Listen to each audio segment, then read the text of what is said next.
Hi, the lecture today is going to be about continuity.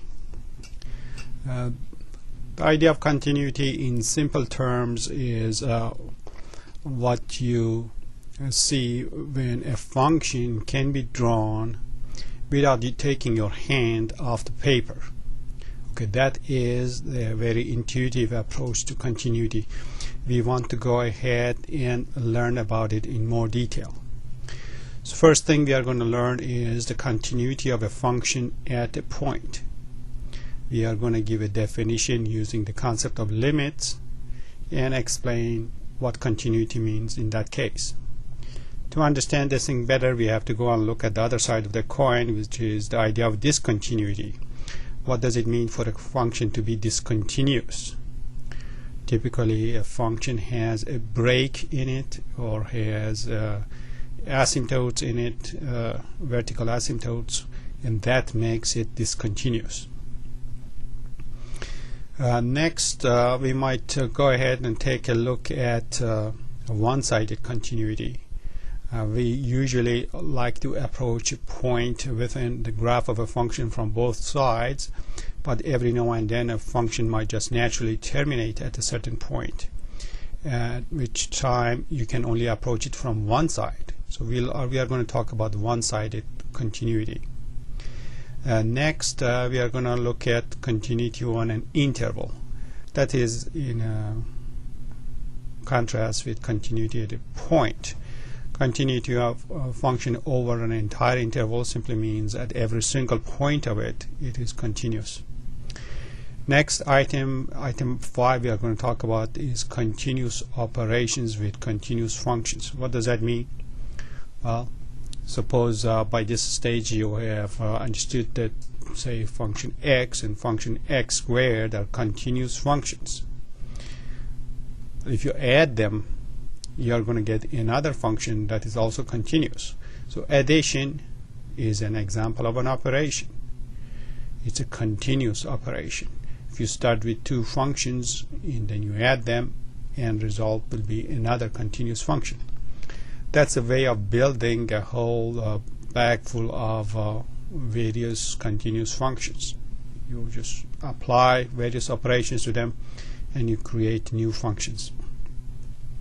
That brings us to item number 6, continuity of a basic familiar functions. Things that you see most often in this course are polynomials, rational functions, applications of root, exponential functions, logarithmic functions, trigonometric functions. Well, any combination of such functions when joined together by these continuous operations will be continuous on their domain. We are going to explain that so that we'll have quick recipes of figuring out where a function will be continuous and where it will fail to be discontinuous. Final statement today will be a big theorem called Intermediate Value Theorem. That has also a very intuitive approach and a very useful theorem. Let's go ahead and start with the very first example. Once again, remember, continuity in very rough terms refers to the concept that a function can be drawn without taking your hand off the paper. So let's write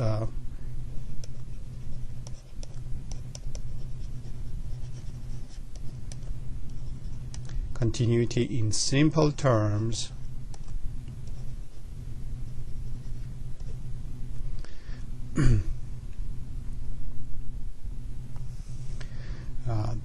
if a function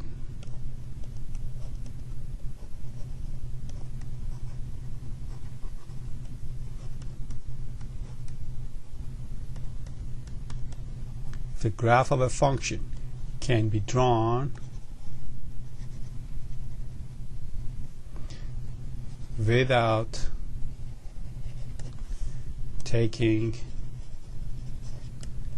your hand or your pencil off the page or the blackboard, then that function is continuous.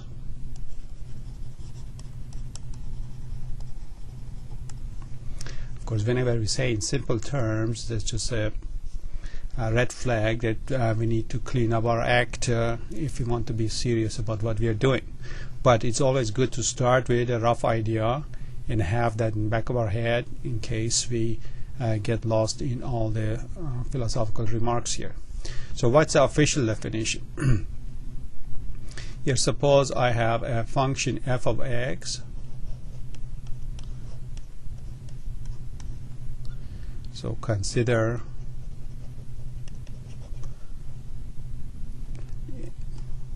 and a point A in its domain.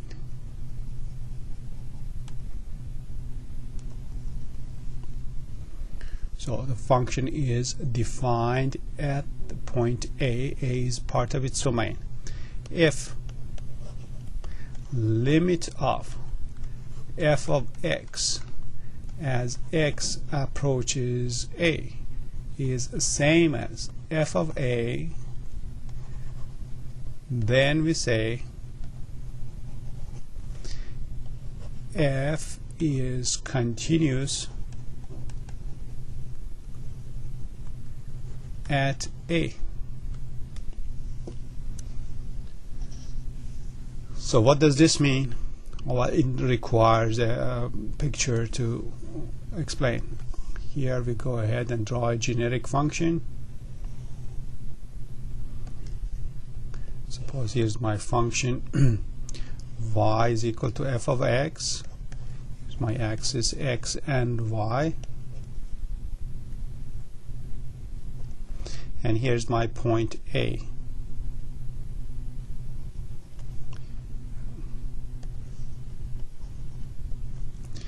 Well, f of A is the value of the function at this point. We are saying the limit of the function should be same as its value, and the limit, we should be able to approach A from both sides. Here is, if I come from the right side,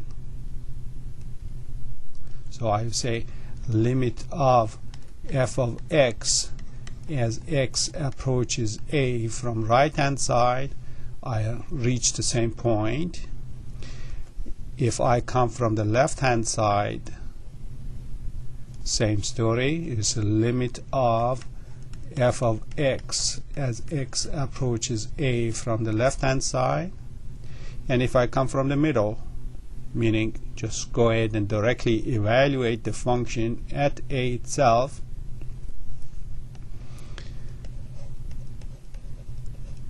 the result of all three operations are the same. So if you come from left or right or in the middle, you end up at the same location.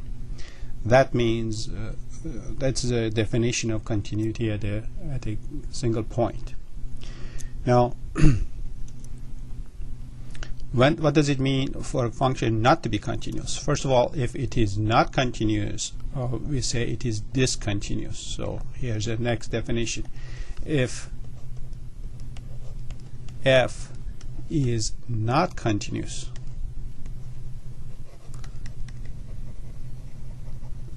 at A, we say it is discontinuous.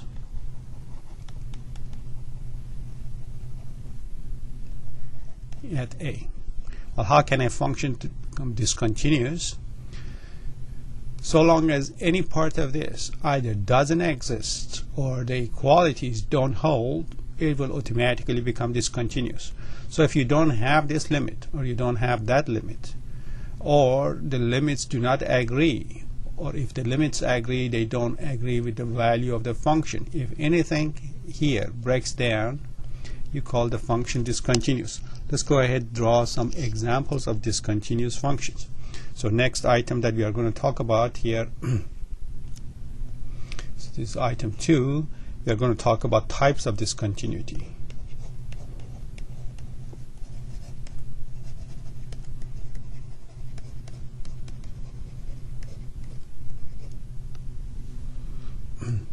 simplest type of discontinuity is the so-called removable discontinuity.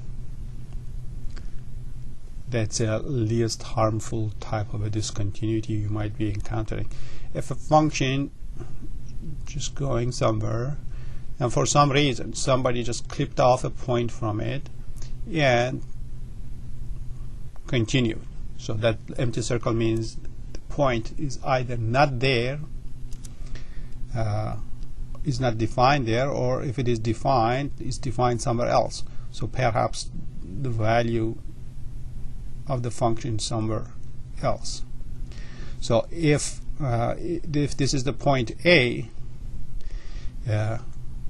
this filled-in circle, if it exists at all, that's going to be the value of the function f of A. On the other hand, if you are approaching A from either left or right, if you come from the right, you're tending to this location. If you come from the left, you're tending to that location. But at that location itself, the function has been clipped off, either moved somewhere else or doesn't exist at all. In that case, you say the function is discontinuous simply because this portion doesn't match with the limits. Even though the limits exist, they don't match the value of the function. This is called removable discontinuity. Removable means you can cure the situation. You can define another function by simply moving this point all the way up there. So removable means you can cure it by redefining one point and making everything to be fine. So in the case of removable, you have the limit from the left the same as the limit from the right,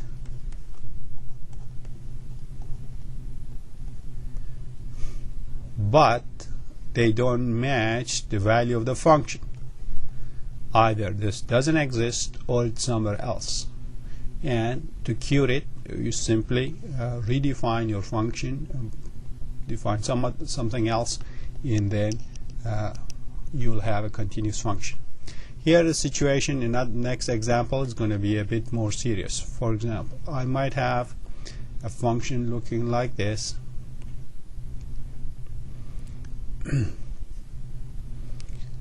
Come all the way to here, and then the function has a jump discontinuity. Somehow it jumped from here to here. At the point, let's call this thing A again.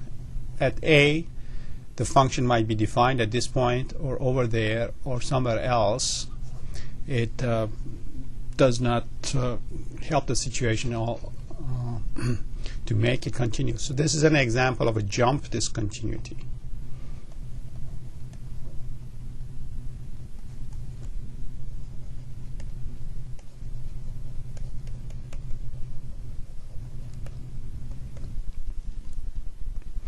So the property here is that the limit from the left or right exists, but they are different from each other.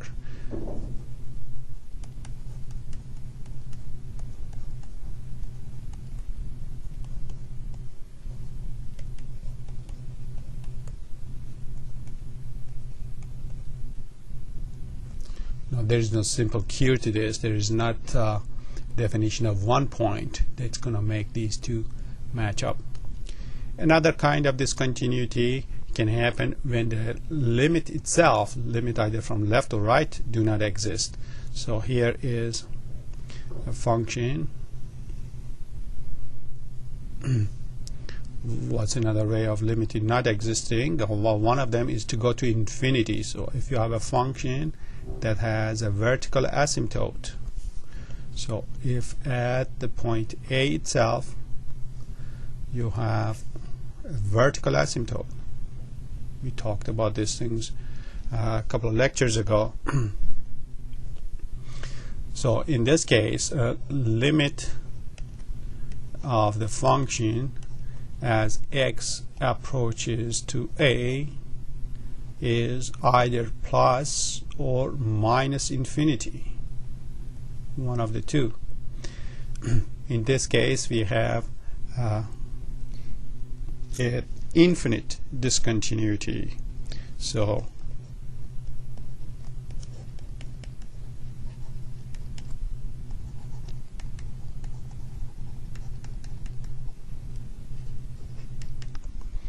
there are other possibilities also. Things could get more complicated. We had seen this thing when we did a bit of graphing earlier on. If a function oscillates and the oscillations get faster and faster without diminishing in magnitude, what happens is that if these oscillations bunch up at some given point,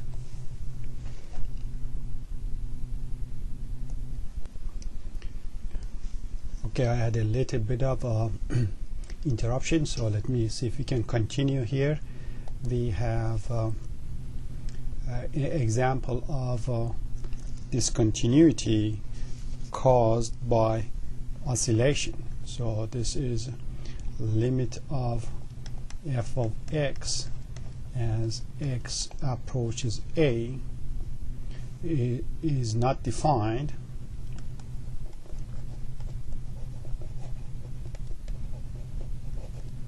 and we have an example of an oscillatory discontinuity.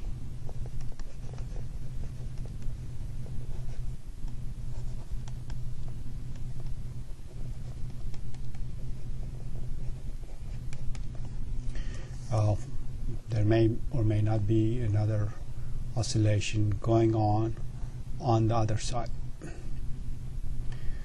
You could also, of course, mention how high and low they go. When you go to courses like advanced mathematics, they'll talk about those concepts as well. And then, of course, you can combine these type of oscillations with that type of going to infinity. In that case, you will have a discontinuity in which you have both oscillations and increasing amplitude. So these things also happen typically in a disastrous situation when a structure is about to collapse. You see oscillations that tend to grow, like as you come close to this, oscillations become faster and faster, and they also grow in magnitude. So this is exhibiting oscillation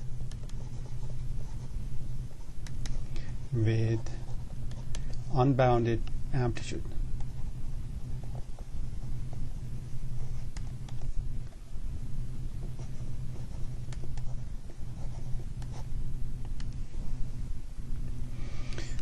Okay, that is enough for examples of discontinuities.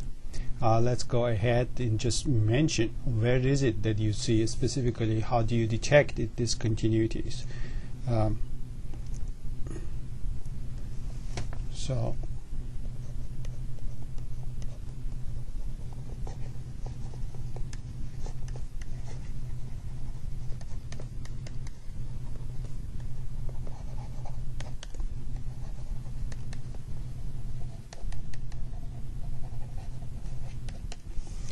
example 1, let's take a very simple one. F of x, say x minus 3 over x minus 3.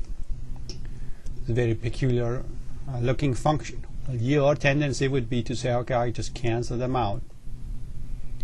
But you could cancel them out so long as x is different from 3. But if x is 3 and x is 3, this is not defined.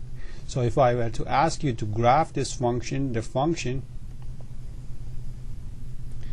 is a 1, 2, 3.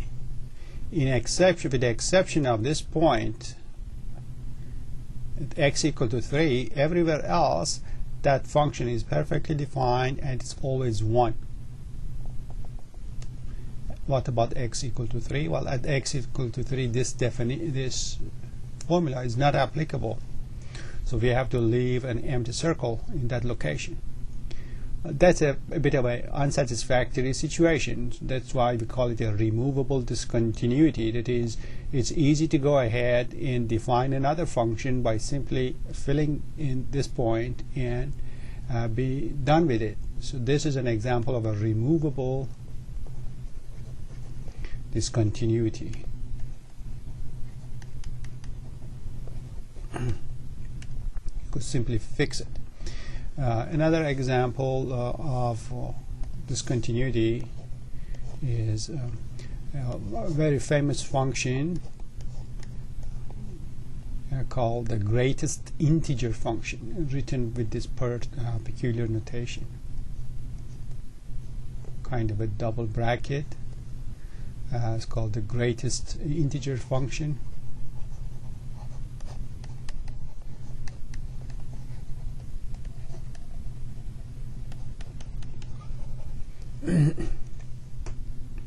Typically used in pricing functions and such, where you have something that you're selling and then you want to price it differently at different brackets.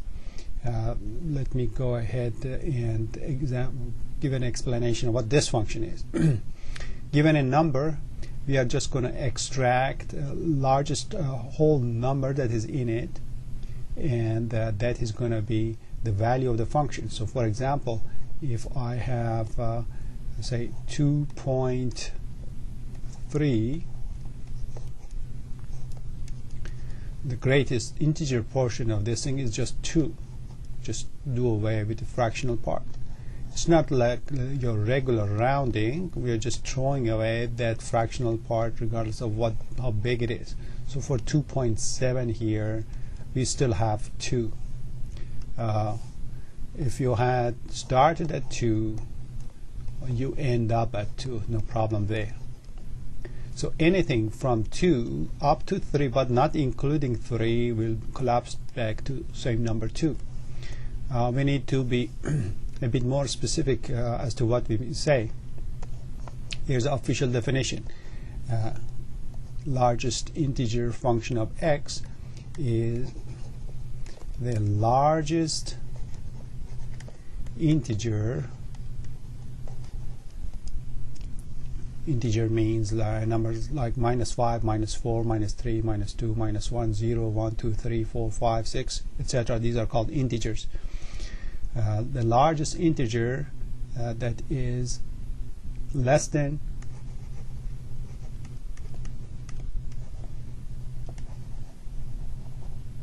or equal to x. So for 2.3, largest integer, smaller than this, just 2. For 2.7, again is 2. For 2 itself is again 2. We have to be careful with the negative numbers, like what's the largest integer that is below -2.3. In order not to make a mistake, the best thing is to do is to draw a real number line. So you say -1, -2, -3. This is -2.3. Who is the largest integer below this? Below means to the left. So we are always rounding to the left. So this turns out to be -3. Okay, so a little bit unfamiliar perhaps. Be careful with the negative numbers. Let's try another example. It's like 0.7. It's like having 70 cents in your pocket and you say, I have $0. You're rounding it. So if it is between 0 and 1, you come back to 0. If it is between 1 and 2, wherever it is, it comes back to 1. Between 2 and 3, everything collapses to 2. Well, typically phone companies do the opposite. Like If you call any length of time up to 1 minute, they charge you 1 minute. Between 1 and 2 minutes, they charge you 2 minutes, and so on. So that would be another similar type of a function. How about the graph of this function? Let's go ahead and graph this.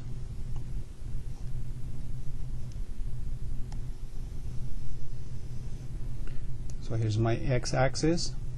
We said between 0 and 1, the value of the function is always 0. Let me mark my axis. This is 1, 2, 3, 4, and so on. Between 1 and 2, everything collapses to 1. So let me mark my vertical axis also. 1 and say 2 and 3 and so on. Between 2 and 3, everything collapses to 2. Between 3 and 4, everything collapses to 3. Okay, let's go ahead and make sure we know about what to do with negative numbers. Between 0 and -1, everything collapses to -1. Between -1 and -2, everything collapses to -2. Now comes a critical issue. How about at exactly 1, 2, 3, etc.? Where are we going to be in those cases? The largest integer of 1 is just 1. So I make this bold and make this an empty circle here to indicate that we are not here, we are there. At 2, we are here. We are right at 2. We are not here. At 3, we are here. We are not here. At 0, we are 0. We are just 0. We are not here.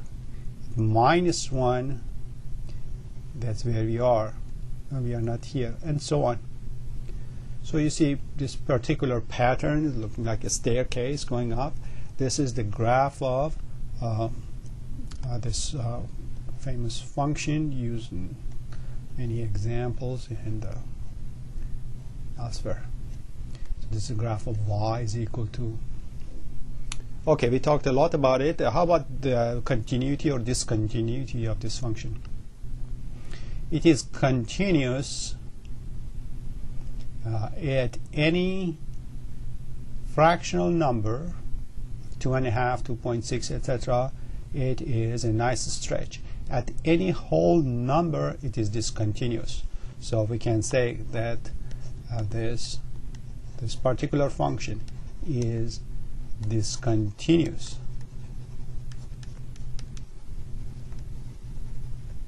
at every integer. What is the type of discontinuity it has? Well, it's jumping, stepping up. It has jump discontinuity.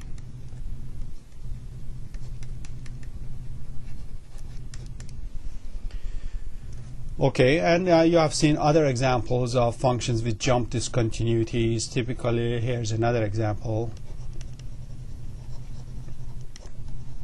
Not as glorious as the one we just mentioned here. Many of the piecewise defined functions suffer from that. Suppose you have 2x plus 1 if x is less than or equal to 3, and it's x squared if x is larger than 3. So this is called a piecewise defined function. Piecewise defined function. Simply means comes in pieces. When x is less than 3, here's one piece, you do this. If x is larger than 3, do that, that's another piece. Type of function that are used in business for charging people different amount depending on the volume of the order and such. You see complicated functions when you go to post office.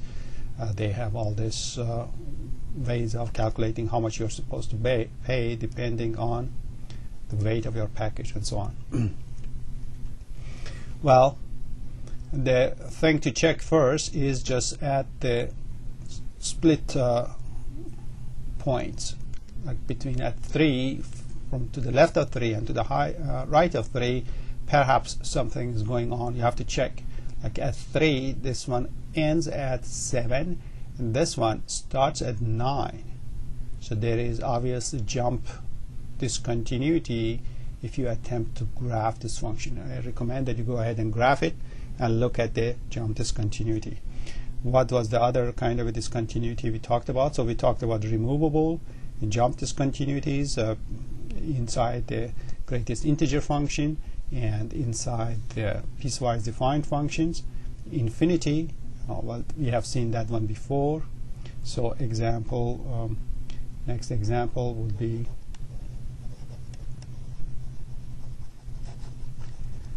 so f of x is equal to 1 over x minus 5. What happens to this function at x going close to 5? Well, it has a vertical asymptote at x equal to 5. It splits and goes to infinity. So if this is 5, the graph of this function exhibits behavior that looks like this. To the right of 5, it goes to plus infinity. To the left of 5, it goes to minus infinity. And the picture has a infinite discontinuity.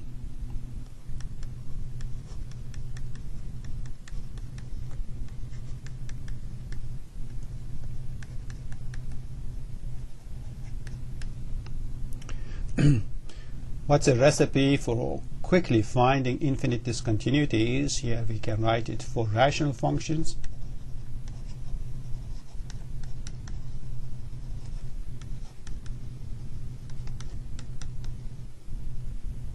First, simplify, and next set the denominator equal to 0.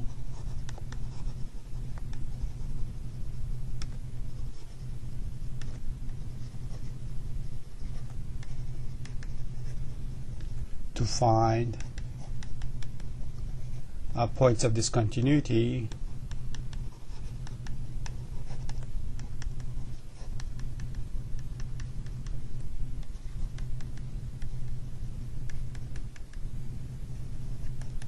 or so-called vertical asymptotes.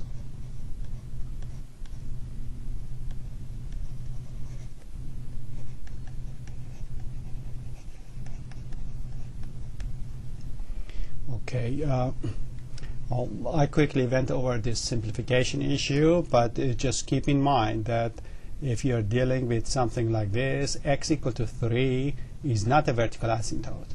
That kind of a situation is covered under removable discontinuity. That is, these guys cancel out as if that guy wasn't there in the denominator. That is a very simple type of discontinuity. This fellow here is not removable. This is a true split in the graph of the function, and so it gives you a more interesting flavor to the things, gives you a vertical asymptote. What other functions do you know about that have vertical asymptotes? We have gone through this once before. We you know about logarithm function has vertical asymptotes. So if you have y is equal to logarithm, any kind of logarithm, logarithms of x minus 5. You have to remember logarithm of 0 is minus infinity, and logarithm of x minus 5, say this is 5. Here's a vertical asymptote. The graph of the function looks something like this, and this is 6. So at 5 it is discontinuous. To the left of 5 is totally not defined anyway, but it is discontinuous.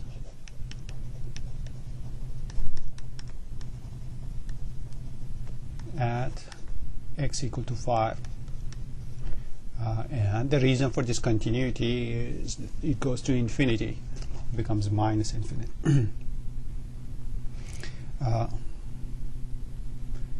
Okay, there are still further ways of splitting hairs here and creating definitions and such. What about one-sided discontinuity. Let's go ahead and talk about that topic for a moment. One-sided continuity or discontinuity.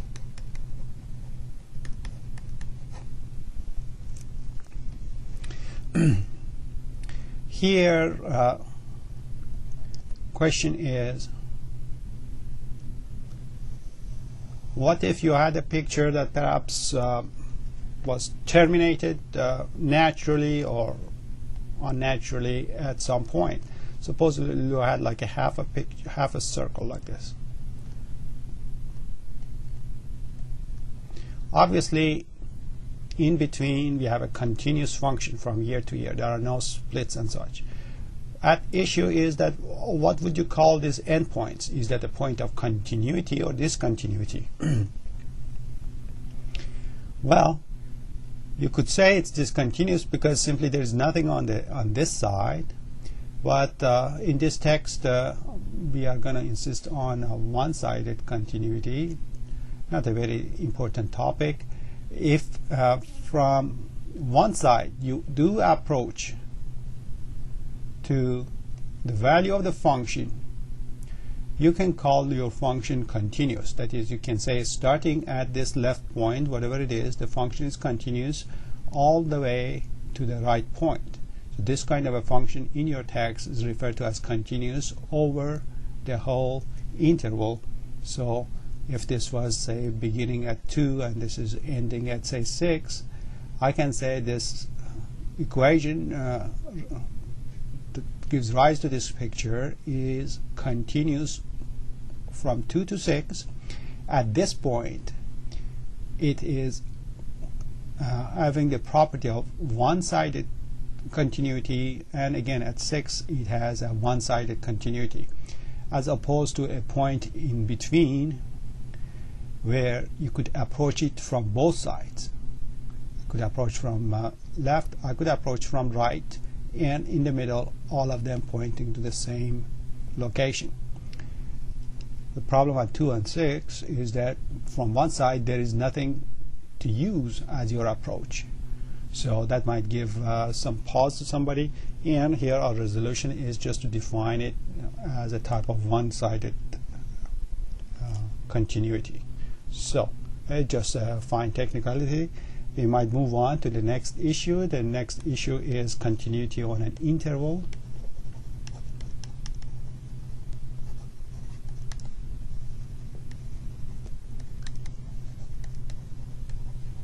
Just we are learning a language here. What does it mean for a function to be continuous on a certain interval? Let me go ahead and draw a quick picture and explain it on a picture. Suppose we come across something similar to what we saw either with the case of logarithm or with the case of this rational function. So let me pick up the rational function. It was the function f of x is equal to 1 over x minus 5. That one definitely suffers from a discontinuity at 5. Now what if I want to use a positive language in order to talk about this function? I say f is continuous on, I want to say where is it that it's continuous, where is it that doesn't have any problem. So all over here it's continuous. I talk about it by reporting on the interval. So it's continuous on from minus infinity to 5. That piece is continuous. And on, that piece is also continuous from 5 all the way to infinity. The parentheses, you remember, refers to a situation where you are excluding a certain number from a consideration. So from 5 all the way to infinity, exclusive of 5 itself, it is continuous as you see it here. So when we are talking about an interval on which something happens, it means at every point of this interval that property holds. Okay, next point, rather trivial point again, is the following. Continuous operations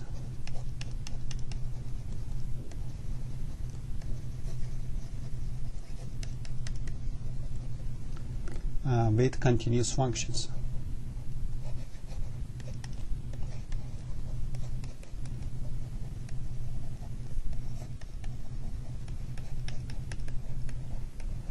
What is this referring to?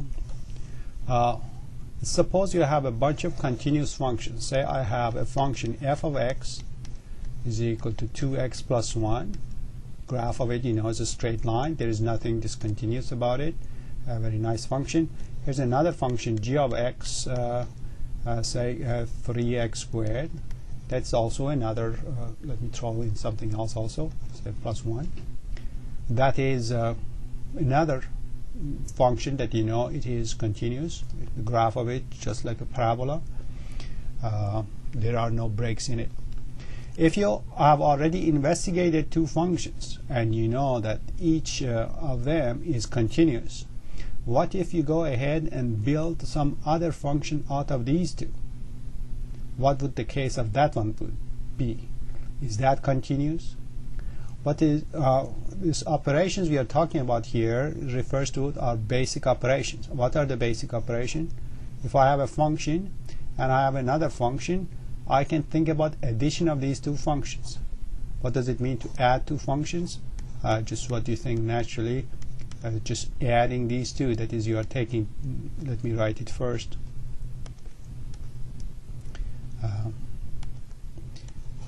You take one, you take the other one, output of the other one, and you just add them as you would expect. So you will have 2x plus 1 and the other one which is 3x squared plus 1. This is your resulting function. You obtain it out of doing this operation on these two. Now if I knew this is continuous and I know this is continuous, we have a little theorem that says rest assured that the whole thing is going to be continuous. You don't need to go ahead and investigate it all over again. If these ingredients are continuous, so is the sum of them. So we write it as this: sum of two continuous functions is a continuous function. You add them, the continuity is preserved. If it was continuous at the same point, the result is continuous at that point. If it was continuous on a whole interval, the result will be continuous on that entire interval. Well, what other operations do you think we can do so that it will preserve this property? Sum refers on addition. What else? Well, you can do subtraction. So difference of two continuous functions is continuous. That is, if you had done subtraction here, if you had done subtraction here, this would be subtraction here, and that would be subtraction here. I would need a parentheses. Still, the result is still continuous. So that is subtraction. What else can you do? You can multiply them. You call the result the product. Product of two continuous functions is continuous, meaning that if I was multiplying these two, which means I am multiplying these two, which means I am multiplying these two, which now requires me to put a parenthesis around this one as well. I might as well put it from beginning.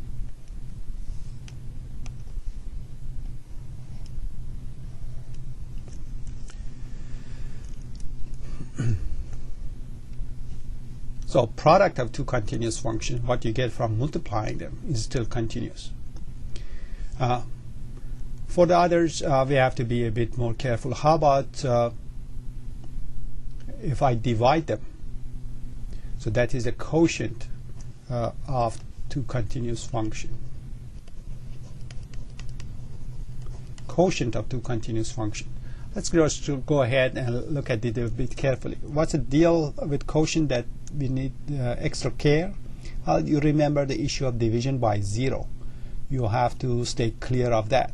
There's no problem adding 0, subtracting 0, multiplying by 0, but there is a problem dividing by 0. So if I have these two functions, suppose I was interested in g of x divided by f of x. So what was my g? Let me go back and look. My g was 3x squared plus 1 over 2x plus 1. Would this function be continuous? The ingredients were continuous everywhere, but is the quotient always continuous? Well, what do you think? Is there any problem at any x? Is there any x that we are not allowed to use? You might want to pause for a moment and come back. This is continuous everywhere except what? That is except minus 1/2. What's the problem with minus 1/2? It makes the denominator equal to 0. So ratio, maybe instead of a quotient I should have used the word ratio, because quotient is used elsewhere to mean something slightly different. Ratio of two continuous functions is continuous so long as denominator is not 0. So we have all of these statements here with the disclaimer, so long as denominator is not 0. So if there is such a possibility, you have to exclude it. If I had written f over g, the g never becomes 0. So that one would be safe all over the place. Let me write that down. If I had f over g, that is going to be 2x plus 1 over 3x squared plus 1. This one is continuous everywhere.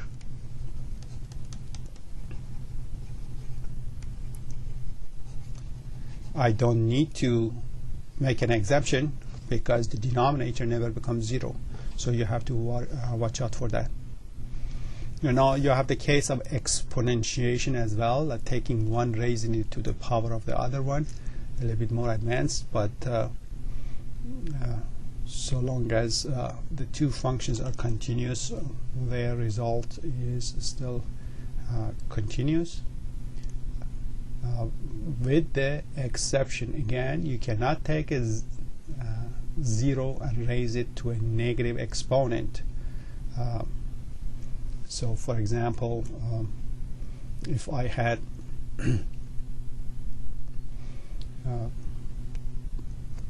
say 2x plus 1 and raise it to the power of 3x,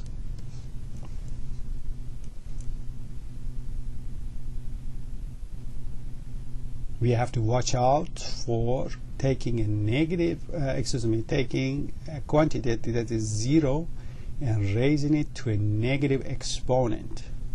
Like if I had at x equal to minus 1/2, if at x is equal to minus 1/2, this becomes 0. That becomes minus 3/2.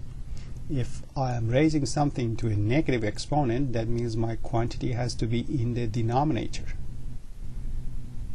I'll be ending up with the division by 0, and that's going to be another problem similar to this, a little bit more complicated. I just mentioned that for exponentiation we have a slight disclaimer like this, but somewhat more complicated. So case of exponentiation, we have to think about it more.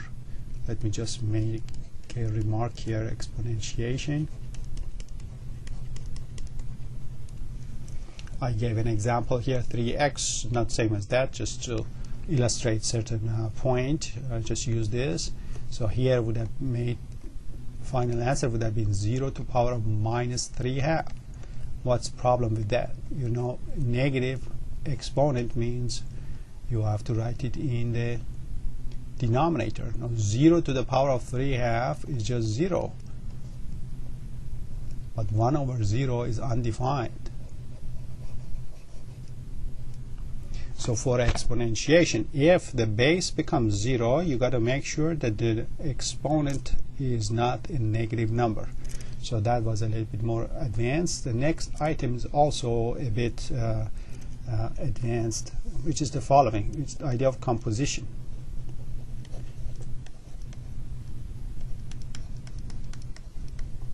What does it mean, composition?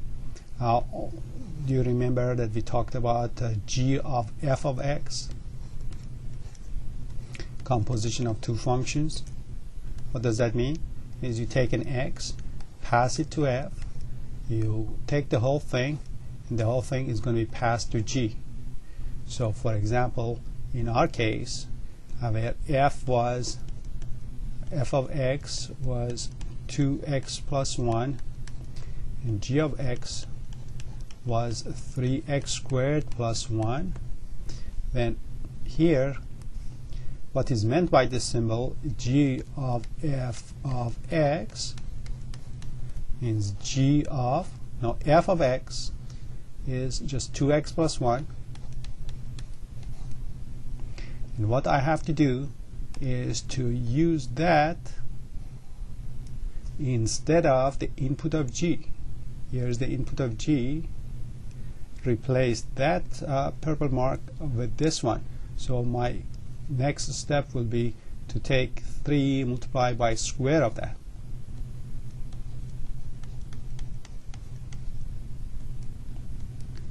And then add 1. Okay, that was just quick review of what is composition about. If you need more review, I have to go back to review lecture videos and look at that, the topic over there. Our issue is that if I do combine two functions like this, what is the deal with the continuity? And to keep it simple, if these two functions are continuous and the domains are matching, then the resulting function is going to be automatically continuous. You don't need to go worry about reinventing the wheel and checking this to make sure it is continuous. If you have two functions which are continuous, then their composition is also continuous. More refined expression of the details of this, you might as well read about it in the text, but I don't go in it further here. So what's the upshot of all of these things that we have talked about? If we come across a function, where is it continuous and where is it discontinuous? Let's make a quick summary of issue of continuity of the basic familiar functions.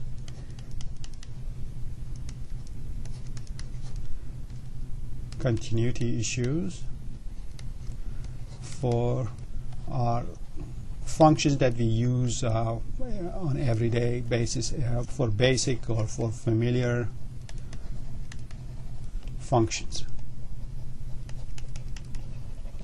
What are the functions that you see very often?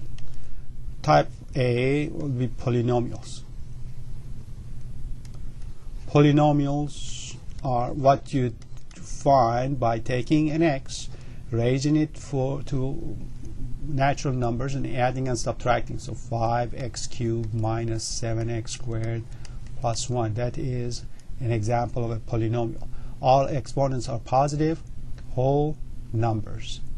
You can have a constant as well. These are always continuous.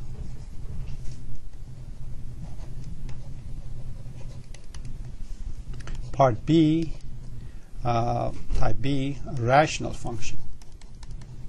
Rational means a ratio of two polynomials. So if I have a function, say call it r of x, and that is 3x to the power of 5 plus 1 over x squared minus 5x plus 6, it is continuous so long as denominator doesn't become 0. So it is continuous on its domain. Do you remember what was the domain? Domain is where it is defined. is continuous on its domain.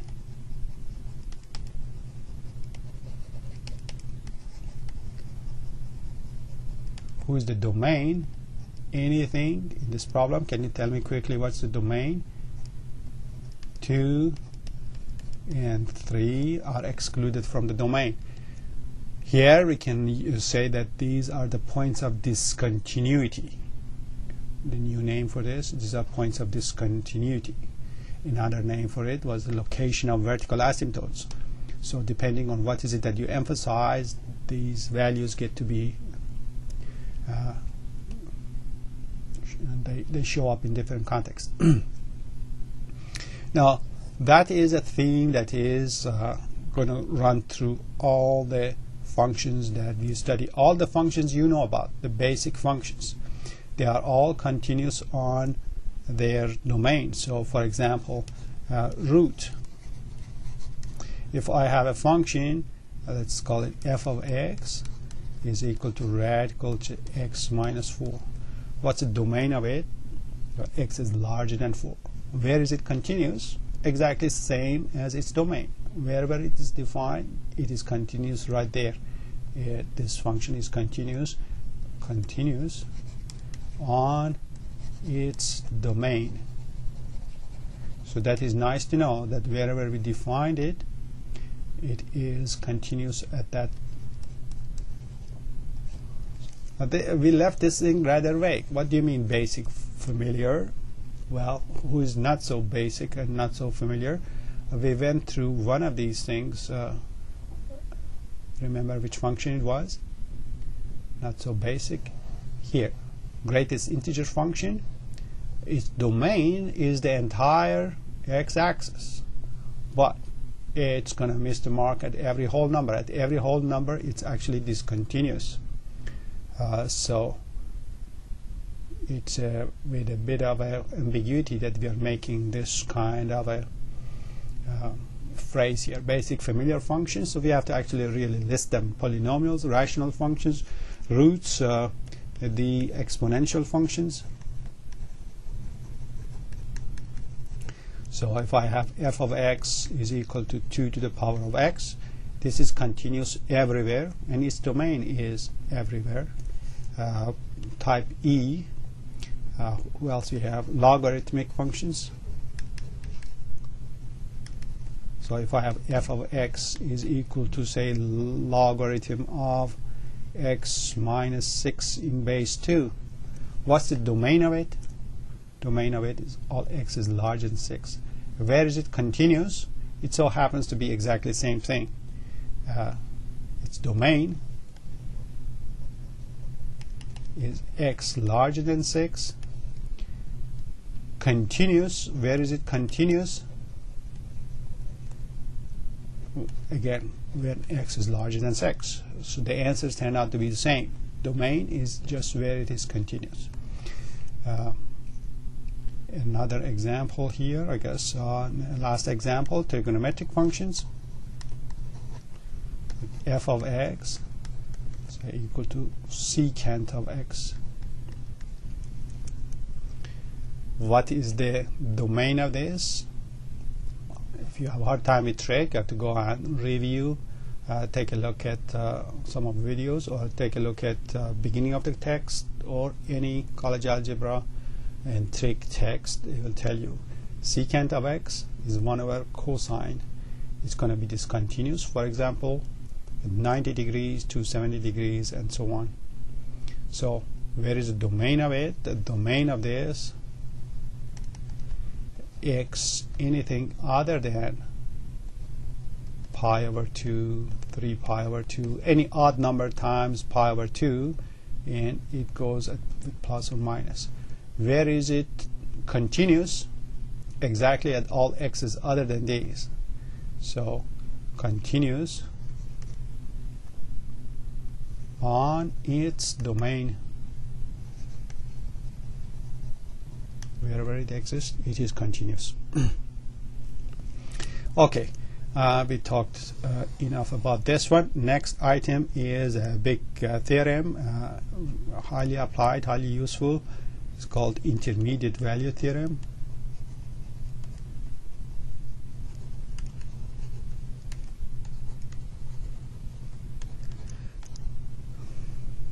The theorem with such a big name covers a very simple topic.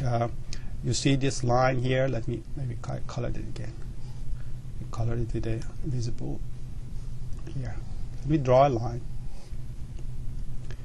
Intermediate value theorem really says the following very intuitive thing. If you have 1 point on one side of this and 1 point on the other side, and if you want to go from one to the other on this page, you have to cross the blue line.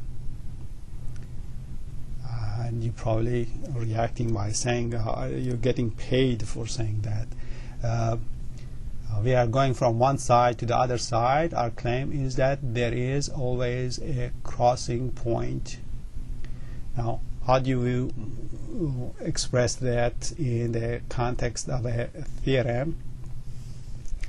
Here we make it sound a grand idea. Suppose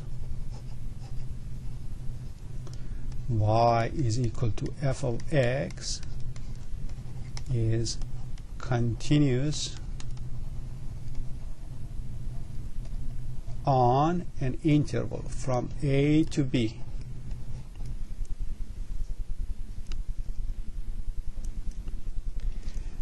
Then f of x assumes all values between f of a and f of b. Let me draw a picture to explain this peculiar sounding theorem. Here's a picture.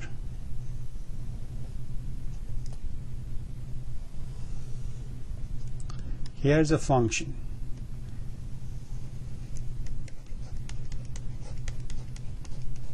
The function assumed to be continuous from some point A to some point B.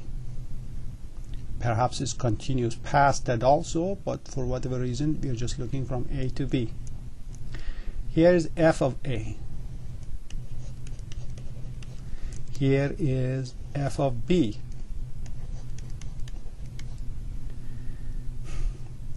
F of x assumes all values between a and f of b. What does that mean? It means that if you give me any value between a and b, it's here, some value between a and b. So here's a value between f of a and f of b. F assumes that. It means there is a point at which f is going to be that tall. At what point? Well, it's easy. You go to the function, come down here and say this is the point at which if you start there, that's where you're going to be. F of x assumes all the values. So if I had chosen some other value, there would be some other point where my output would have been that. So what is so big deal about this theorem? What is big deal is that you need the function to be continuous. If it is not continuous, this property is not there. So it was essential that I drew this whole thing with a single stroke. If it was like this, if my function went up there and started at this point and went here, and this was my A and this was my B, and then this would have been my f of A and this would have been my f of B, you can easily find a hole now that if I had picked this point, you can see that the function does not assume that value. That is, I cannot trace it back to anything here. There is no x such that the output will be that. What is causing the problem is that the function broke into pieces. So here is an important property of continuous functions. Where do we use this? One of the biggest uses of this function is finding roots or zeros of equation. So main application,